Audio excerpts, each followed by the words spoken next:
आषाढ महिना म्हटलं की प्रत्येकाच्या घरोघरी एकतरी पदार्थ तळण्यासाठी बनवला जातो। आज आपण आषाढ स्पेशल तळण्यासाठी गव्हाच्या पिठाच्या अजिबात वातड चिवट न होणाऱ्या एकदम मऊसूत तसेच गोडसर तेलात टाकताच टम्म फुगणाऱ्या कापण्या बनवणार आहोत। रेसिपी तुमच्याबरोबर नेहमीप्रमाणेच भरपूर टिप्स शेअर केलेली आहे, त्यासाठी रेसिपी शेवटपर्यंत जरूर पहा। रेसिपी आवडल्या चॅनेलला लाईक शेअर सबस्क्राईब कमेंट करा। तसेच ही रेसिपी जास्तीत जास्त तुमच्या मित्रमैत्रिणींमध्ये नातेवाईकांमध्ये शेअर करा। अधिक वेळ न घालवता रेसिपीला सुरुवात करूयात। नमस्कार, मी संध्याच रेसिपीमध्ये आपल्या सर्वांचं खूप खूप मनापासून स्वागत करते। सर्वात प्रथम गव्हाच्या पिठाच्या गोडसर अशा कापण्या बनवण्यासाठी इथे मी एका भांड्यामध्ये ॲड केले आहे 2 वाट्या पाणी। गॅस इथे मी चालू केलेला आहे, गॅसची फ्लेम फुल ठेवलेली आहे। 2 वाट्या पाणी ॲड केल्यानंतर आता या पाण्यामध्ये ॲड करत आहे 1 वाटी गूळ। या गुळाचे वजनी प्रमाण म्हणाल तर 200 ग्रॅम इतके आहे। सर्व गूळ पाण्यामध्ये ॲड केल्यानंतर आता हा गूळ पाण्यामध्ये विरघळून या गुळाची आपल्याला इथे गुळवणी तयार करून घ्यायची आहे। तर इथे मी गूळ जो आहे ना तो पाण्यामध्ये विरघळून इथे गुळवणी तयार करून घेत आहे। गॅसची फ्लेम फुल ठेवायची, म्हणजे पटकन असा गूळ जो आहे ना तो पाण्यामध्ये विरघळला जातो। तर आता इथे तुम्ही पाहू शकता गूळ पाण्यामध्ये पूर्णपणे विरघळला गेला आहे। आपले गुळवणी इथे तयार झालेले आहे। गॅस जो आहे ना तो आता इथे मी बंद केला आहे। आता हे तयार झालेले गुळवणी आपल्याला पूर्णपणे थंड करून घ्यायचे आहे। थंड झाल्यानंतरच ते पिठामध्ये ॲड करायचे आहे। गुळवणी थंड होण्यासाठी बाजूला ठेवून दिले आहे। आता कापण्या बनवण्यासाठी लागणारी विलायची पावडर तसेच बडीशोप पावडर तयार करून घेऊयात। त्यासाठी एका मिक्सरच्या पॉटमध्ये ॲड केले आहे 2 चमचे बडीशोप तसेच फोडून घेतलेल्या 7 ते 8 विलायचीचे दाणे।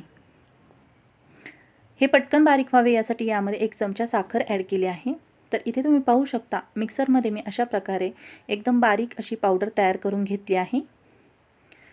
बडीशोप तसेच विलायची कापण्यांमध्ये ॲड केल्यामुळे कापण्यांना एक मस्त असा खमंगपणा येतो, तसेच कापण्या खाण्यासाठी खूप छान अशा चवदार तयार होतात। आता हे बडीशोप विलायची पावडर तयार आहे। कापण्यांचे पीठ मळून घेऊयात। त्यासाठी एका परातीमध्ये ॲड केले आहे एकूण 2.5 वाट्या गव्हाचे पीठ। तर हे पीठ जे आहे ना ते मी चाळून घेतलेले आहे। चपाती बनवण्यासाठी आपण जे पीठ वापरतो ना तेच पीठ इथे मी घेतलेले आहे। आता यामध्ये ॲड करत आहे चवीनुसार मीठ। तेथे मी पाव चमचा मीठ ॲड केले आहे। कोणताही गोड पदार्थ बनवताना त्यामध्ये थोडेसे मीठ ॲड करावे, त्यामुळे तो पदार्थ खाताना खूप छान असा चवदार लागतो। यानंतर यामध्ये ॲड करत आहे तयार करून घेतलेली बडीशोप तसेच विलायची पावडर। तसेच इथे मी पोहे खाण्याच्या चमच्याने 1 चमचा तेल ॲड करून घेतले आहे। तेल ॲड केल्यामुळे आपल्या कापण्या ज्या आहेत ना ते एकदम मऊसूत अशा तयार होतात, अजिबात वातड किंवा चिवट होत नाहीत। आता ॲड केलेले सर्व साहित्य इथे या पिठामध्ये व्यवस्थित असे मिक्स करून घेत आहे। सर्व साहित्य व्यवस्थित असे मिक्स करून घेतल्यानंतर यामध्ये आता ॲड करत आहे तयार करून घेतलेले गुळवणी। तर हे गुळवणी मी पूर्णपणे थंड करून घेतल्यानंतर तसेच गाळून घेतल्यानंतर या पिठामध्ये ॲड केलेले आहे। सुरुवातीला 1 वाटी गुळवणी घेतले होते, त्यामधील पाऊण वाटी गुळवणी या पिठामध्ये ॲड केलेली आहे। गुळवणी ॲड केल्यानंतर आता ह्या पिठामध्ये व्यवस्थित असे मिक्स करून हे पीठ जे आहे ना ते मी मळून घेत आहे। तर आता इथे आणखीन मला गुळवणी ॲड करण्याची आवश्यकता वाटत होती, त्यानुसार मी राहिलेले पाव वाटी गुळवणीही यामध्ये ॲड करून घेतली आहे। एकदम गुळवणी ॲड करायचे नाही, अंदाज घेत घेत या पिठामध्ये गुळवणी ॲड करायची, नाही तर पीठ जे आहे ना ते जास्त पातळ असे तयार होते। तर इथे पाहू शकता अशा प्रकारे एकदम पुरीला ज्या प्रकारे आपण घट्ट असे पीठ मळून घेतो त्याच प्रकारे कापण्यांचे पीठ मळून घेतलेले आहे। जर गुळवणी तुमच्याकडून जास्त प्रमाणात ॲड झाले तर अशा वेळेस आणखीन गव्हाचे पीठ त्यामध्ये ॲड करावे, महत्त्वाची टीप आहे, लक्षात ठेवावी। तर अशा प्रकारे आपले कापण्यांसाठीचे पीठ मळून तयार आहे। आता हे मी 15 मिनिटे झाकून ठेवणार आहे, जेणेकरून हे पीठ मऊसूत असे तयार होईल। यासाठी मी यावरती एक झाकण ठेवून दिले आहे। एकूण 15 मिनिटांनंतर आता इथे तुम्ही पाहू शकता पीठ जे आहे ना ते छान असे आपले भिजले आहे, एकदम मऊसूत असे पीठ तयार झालेले आहे। आता लगेचच या पिठापासून आपण कापण्या बनवण्यास सुरुवात करूया। कापण्या बनवण्यासाठी इथे मी तयार पिठामधील एक मोठा उंडा घेतला आहे, त्याला कोरड्या गव्हाच्या पिठामध्ये डीप करून घेतले आहे, जेणेकरून लाटताना पोळपटाला चिकटले जाऊ नये। तर या पिठाच्या उंड्यापासून आता इथे मी एक मध्यम जाडसर अशी पोळी लाटून घेणार आहे, थोडक्यात चपाती लाटून घेणार आहे। तर इथे पाहू शकता अशा प्रकारे मध्यम जाडीची पोळी लाटून घेतली आहे। तर आता या पोळीवरती मी वरच्या बाजूने खसखस जी आहे ना ती स्प्रेड करून म्हणजे पसरवून घेत आहे। खसखस पोळीवरती पसरवून घेतल्यानंतर लाटण्याने अशा प्रकारे दाबून घ्यायची, म्हणजे ती पोळीपासून सुटली जात नाही, पोळीला चिकटली जाते। तर इथे मी दोन्हीही बाजूने खसखस पोळीवरती पसरवून लाटण्याने अशा प्रकारे लाटून घेतलेली आहे। तर ही कापण्या बनवताना जी आपण पोळी लाटून घेतलेली आहे ना, ती एकदम मध्यम जाडसर अशी ठेवायची, जास्त जाडही ठेवू शकता, जेणेकरून कापण्या तुमच्या मऊसूत अशा तयार होतील। आता आपण या पोळीपासून कापण्या तयार करून घेऊयात। त्यासाठी याची मी कडाच्या बाजूच्या आहेत ना, त्या कापून घेतलेल्या आहेत। तर सुरुवातीला मी अशा प्रकारे उभ्या लाईन कट करून घेत आहे। उभ्या लाईन कट करून घेतल्यानंतर आता इथे मी पोळपाट फिरवून घेतला आहे व इथे मी अशा प्रकारे याच्या क्रॉस लाईनमध्ये कापण्या कट करून घेत आहे। थोडक्यात इथे मी डायमंड शेपमध्ये याच्या कापण्या कट करून घेत आहे। तर फ्रेंड्स, कापण्या मऊसूत होण्यासाठी ना आपण जी पोळी लाटतो ना, त्यावेळेस ही पोळी जी आहे ना ती एकदम जाड किंवा मध्यम जाड अशी लाटून घ्यायची। एकदम जर पातळ लाटली ना तर कापण्या ज्या आहेत ना त्या कडक अशा तयार होतात।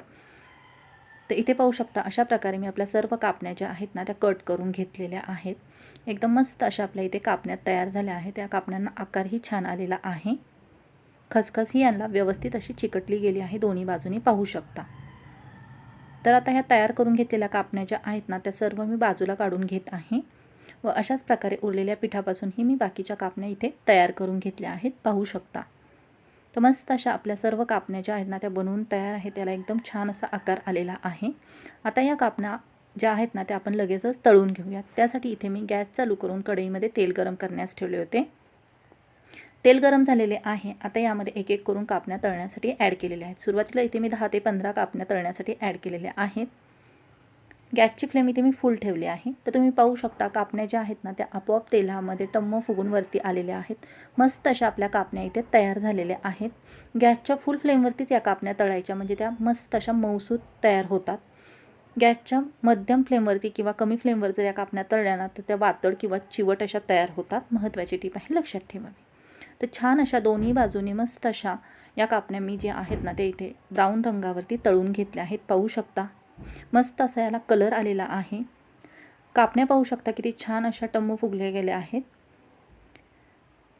तर आता या तळलेल्या सर्व कापण्या ज्या आहेत ना त्या इथे मी तेलामधून निथळून बाजूला काढून घेत आहे। तर पाहू शकता किती छान अशा आपल्या कापण्या इथे तयार झालेल्या आहेत। मस्त असा याचा सुगंध गोडसर असा घरभर दरवळत आहे कापण्या तळताना। तर अशाच प्रकारे उरलेल्या सर्व कापण्या ज्या आहेत ना त्या मी तळून घेतल्या आहेत। तळल्यानंतर ह्या मी चाळणीमध्ये काढून घेतल्या आहेत, जेणेकरून राहिलेले तेल जर असेल तर यामधून निथळून जाते। तर पाहू शकता अजिबात आपल्या कापण्या ज्या आहेत ना तेलकट झालेल्या नाही आहेत, मस्त अशा टम्म फुगल्या गेल्या आहेत। तळून घेतल्यानंतर थंड झालेल्या आहेत तरी तशाच टम्म फुगलेल्या आहेत।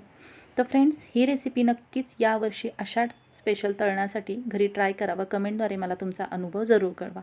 तर अशा प्रकारे मस्त अशा आपल्या गव्हाच्या पिठाच्या अजिबात वातड चिवट न होणाऱ्या गोडसर टम्म फुगलेल्या कापण्या खाण्यासाठी तयार आहेत। कापण्यांचा कलर पाहू शकता, टेक्स्चर पाहू शकता किती छान अशा दिसत आहेत। तर पाहू शकता अजिबात वातड किंवा चिवट अशा तयार झालेल्या नाहीत, एकदम सहजरित्या तुटत आहेत, एकदम मऊसूत अशा तयार झालेल्या आहेत। रेसिपीसाठी लागणाऱ्या सर्व साहित्यांची यादी डिस्क्रिप्शन बॉक्समध्ये दिली आहे, तिथे जाऊन तुम्ही चेक करू शकता। या कापण्या ज्या आहेत ना त्या एकदम छान अशा महिनाभर टिकतात। व्यवस्थित यांना डब्यामध्ये पॅक करून ठेवायचे। अगदी लहानांपासून मोठ्यांपर्यंत आवडणारी रेसिपी आहे, तर नक्कीच घरी ट्राय करा व कशा प्रकारे तुम्हाला ही रेसिपी वाटली हेही देखील मला कमेंट करून जरूर कळवा। रेसिपी जर आवडली असेल तर चॅनेलला लाईक, शेअर, सबस्क्राईब, कमेंट करा। व्हिडिओ शेवटपर्यंत पाहिल्याबद्दल धन्यवाद।